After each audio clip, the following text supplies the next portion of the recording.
இன்னைக்கு என்ன கிழமைன்னு பார்த்தீங்கன்னா, பிப்ரவரி 14 அதாவது காதலர் தினம். இந்த காதலர் தினத்தன்று பார்த்தீங்கன்னா, உலகத்தில இருக்கிற அனைத்து நபர்களுமே பார்த்தீங்கன்னா, தங்களுடைய காதலை சொல்லக்கூடிய தருணம். அதாவது புதிதாக காதலிப்பவர்கள் பார்த்தீங்கன்னா, தங்களுடைய காதல சொல்லுவாங்க. ஏற்கனவே காதல்ல சக்சஸ் ஆனவங்க பார்த்தீங்கன்னா, இந்த காதலர் தினத்த என்னன்னா செலிப்ரேட் பண்ணுவாங்க. அதே மாரி உங்களுடைய காதல் பார்த்தீங்கன்னா, இந்த 2026 பிப்ரவரி 14ல காதல் மலருமா? அல்லது உங்களுக்கு காதலிக்கக்கூடிய வாய்ப்பு அமையுமா? அப்படிங்கிறத தெரிஞ்சுக்கணும்னா, இந்த வீடியோவ ஸ்கிப் பண்ணாம முழுசா பாருங்க. ஃபுல் டீட்டெயில் சொல்லியிருக்கிறேன். அதுக்கு முன்னால உங்களுடைய ஜாதகத்துல பாத்தீங்கன்னா காதலிக்கக்கூடிய வாய்ப்பு இருக்குதா அப்படின்னு சொல்லி பாருங்க. அதாவது உங்களுடைய லக்னத்துக்கு 5ஆம் இடம், அதாவது 5ங்கிறது பாத்தீங்கன்னா காதலை குறிக்கக்கூடிய இடம். அந்த இடத்துல பாத்தீங்கன்னா காதல் கிரகமான சுக்கிர பகவான் இருக்காரா அப்படின்னு சொல்லி பாருங்க. 5ல சுக்கிர பகவான் இருந்துச்சுன்னா நிச்சயம் உங்களுக்கு காதல் மலரக்கூடிய வாய்ப்பு இருக்கு. அதிலும் இந்த குரு பகவானுடைய பார்வையோ அல்லது மற்ற சுப கிரகமான அதாவது வளர்பிறை சந்திரன் இவர்களுடைய பார்வையோ பாத்தீங்கன்னா 5ஆம் இடத்துல விழுந்துச்சுன்னா நிச்சயம் காதல்ல பாத்தீங்கன்னா சக்சஸ் ஆவதற்கான வாய்ப்புகள் பாத்தீங்கன்னா நிறைய இருக்கிறது. அடுத்து 5ஆம் வீட்டுடைய அதிபதி யாருன்னு சொல்லி பாருங்க. அவர் 5ஆம் வீட்டிலே ஆட்சியாக இருக்கிறாரா அப்படின்னு சொல்லி பாருங்க. இல்ல 5ஆம் வீட்டினுடைய அதிபதி பாத்தீங்கன்னா உச்சமாக இருக்கிறாரா அப்படின்னு சொல்லி பாருங்க. இப்படி இருந்துச்சுன்னா நிச்சயம் அவர்களுக்கு காதல் மலர்வதற்கான வாய்ப்புகள் நிறைய இருக்கிறது. அடுத்து 5ஆம் வீட்டுல பாத்தீங்கன்னா பாவ கிரகங்களுடைய பார்வை பாத்தீங்கன்னா விழக்கூடாது. அப்படி விழுந்துச்சுன்னா அவர்களுக்கு காதல் தோல்வி ஆவதற்கான வாய்ப்புகளும் இருக்கிறது.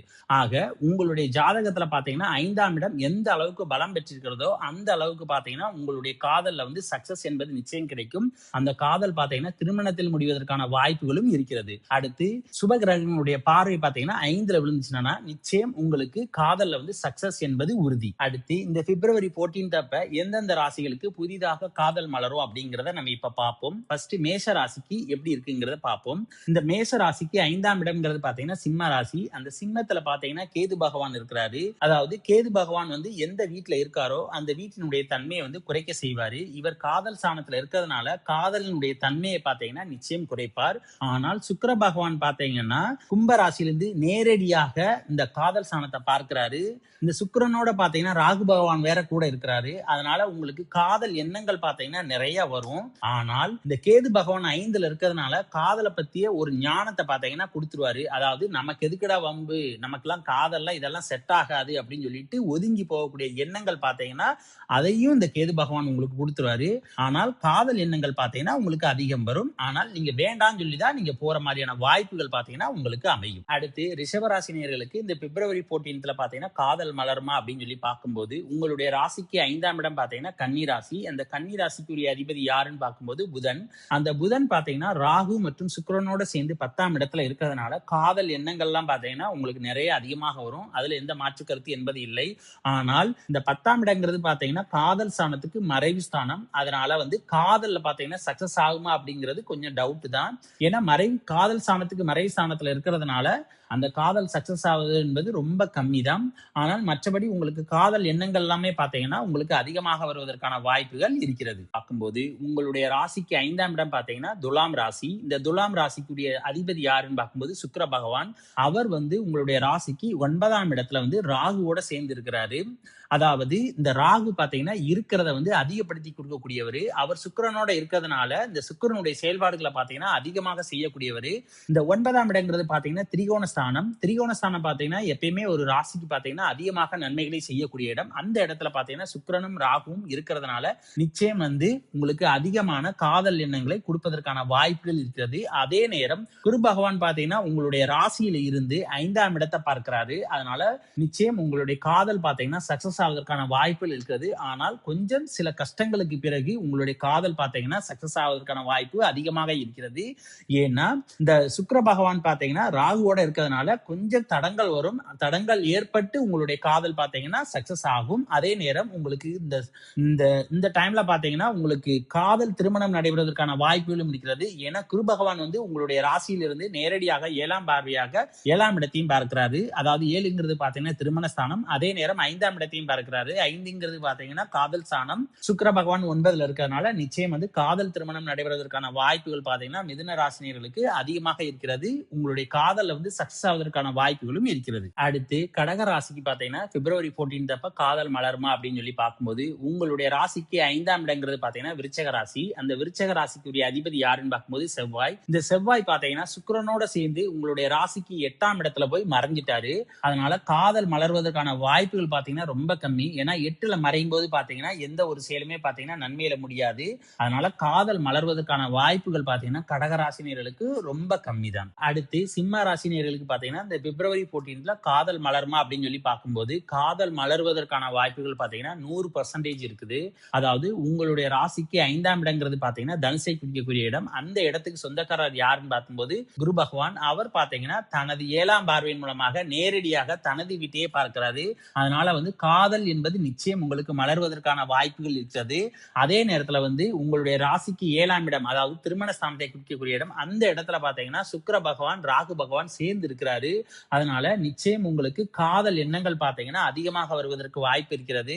பெரும்பாலும் பாத்தீங்கன்னா காதல் திருமணம் பாத்தீங்கன்னா உடனே முடிவதற்கான வாய்ப்புகளும் பாத்தீங்கன்னா சிம்ம ராசினியர்களுக்கு இருக்கிறது. அதிலும் குறிப்பாக கலப்பு திருமணங்கள் பாத்தீங்கன்னா அதிகமாக சிம்ம ராசினியர்களுக்கு நடைபெறுவதற்கான வாய்ப்புகள் இருக்கிறது. ஏன்னா ராகு பகவான் பாத்தீங்கன்னா சுக்கிரனோட சேர்ந்து 7ஆம் இடத்துல இருக்காரு. அதே நேரத்துல இந்த குரு பகவான் பாத்தீங்கன்னா காதல் ஸ்தானத்தையும் பார்க்கிறாரு. அதே மாதிரி விசேஷ பார்வையான 9ஆம் பார்வையின் மூலம் 7ஆம் இடத்தையும் பார்க்கிறாரு. அதனால நிச்சயம் கலப்பு திருமணங்கள் பாத்தீங்கன்னா சிம்ம ராசினியர்களுக்கு அதிகமாக இந்த நேரத்துல நடைபெறுவதற்கான வாய்ப்புகள் இருக்கிறது. அடுத்து கன்னி ராசினியர்களுக்கு இந்த பிப்ரவரி 14 காதலிக்கக்கூடிய வாய்ப்பு கிடைக்குமா அப்படின்னு சொல்லி பார்க்கும்போது இந்த சுக்கிர பகவான் பாத்தீங்கன்னா உங்களுடைய ராசிக்கு 6ஆம் இடத்துல இருக்கிறாரு. அதாவது வம்பு வழக்கை குறிக்கக்கூடிய இடம், அந்த இடத்துல இருக்கிறாரு. அதனால காதலிக்கக்கூடிய வாய்ப்பு என்பது ரொம்ப கம்மி.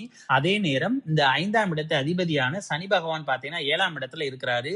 அதனால காதலிக்கக்கூடிய வாய்ப்பு கன்னி ராசினியர்களுக்கு பாத்தீங்கன்னா பிப்ரவரி 14 ரொம்ப கம்மி தான். அடுத்து துலாம் ராசினியர்களுக்கு பாத்தீங்கன்னா பிப்ரவரி 14 காதல் மலர்மா அப்படின்னு சொல்லி பார்க்கும்போது காதல் அதிகமாக மலரக்கூடிய ராசிகள்ல இந்த துலாம் ராசியும் பாத்தீங்கன்னா ஒன்று. ஏன்னா உங்களுடைய ராசிக்கு 5ஆம் இடத்துல பாத்தீங்கன்னா சுக்கிர பகவானும் ராகு பகவானும் சேர்ந்து இருக்கிறாரு. ராகு பாத்தீங்கன்னா இருக்கிற இடத்தை பாத்தீங்கன்னா அதிகப்படுத்தத்தான் செய்வாரு, அந்த இடத்தினுடைய தன்மைகளை. அதே நேரம் கூடவே பாத்தீங்கன்னா சுக்கிர பகவானும் இருக்கிறாரு. அதனால நிச்சயம் பாத்தீங்கன்னா உங்களுக்கு காதல் எண்ணங்கள் பாத்தீங்கன்னா மற்ற ராசிக்காரர்களை காட்டிலும் துலாம் ராசிக்காரர்கள் பாத்தீங்கன்னா காதல் எண்ணங்கள் அதிகமாக வருவதற்கு வாய்ப்பு இருக்கிறது. அதே மாதிரி நிறைய ப்ரொபோசல் பாத்தீங்கன்னா இந்த துலாம் ராசினியர்களுக்கு இந்த நேரத்துல நிச்சயம் வரும். ஏன்னா உங்களுடைய ராசி அதிபதியே பாத்தீங்கன்னா சுக்கிர பகவான், அவரே பாத்தீங்கன்னா காதல் ஸ்தானத்துல இருக்கிறதுனால நீங்க காதலை பத்தின எண்ணங்கள் பாத்தீங்கன்னா உங்களுக்கு நிறைய வரும். உங்களை மிஞ்சி யாருமே இருக்க மாட்டாங்க. அதே மாதிரி பல ப்ரொபோசல்கள் பாத்தீங்கன்னா உங்களுக்கு நிச்சயம் வருவதற்கான வாய்ப்புகள் இருக்கிறது. ஏன்னா ராகு பகவான் இருக்கிறதுனால என்னன்னா உங்களுடைய அந்த இடத்தினுடைய தன்மைகளை பாத்தீங்கன்னா அதிகப்படுத்துவாரு. அதனால நிச்சயம் உங்களுக்கு பல ப்ரொபோசல்கள் பாத்தீங்கன்னா இந்த துலாம் ராசிக்காரர்களுக்கு இந்த சமயத்தில் வருவதற்கான வாய்ப்புகள் இருக்கிறது. அடுத்து விருச்சக ராசினியர்களுக்கு இந்த பிப்ரவரி 14 புதிதாக காதல் மலர்மா அப்படின்னு சொல்லி பார்க்கும்போது உங்களுடைய ராசிக்கு 5ஆம் இடங்கிறது பாத்தீங்கன்னா மீன ராசியை குறிக்கக்கூடிய இடம். அந்த இடத்துக்குரிய அதிபதி பாத்தீங்கன்னா குரு பகவான். அவர் பாத்தீங்கன்னா உங்களுடைய ராசிக்கு 8ஆம் இடத்துல போய் மறைஞ்சிட்டாரு.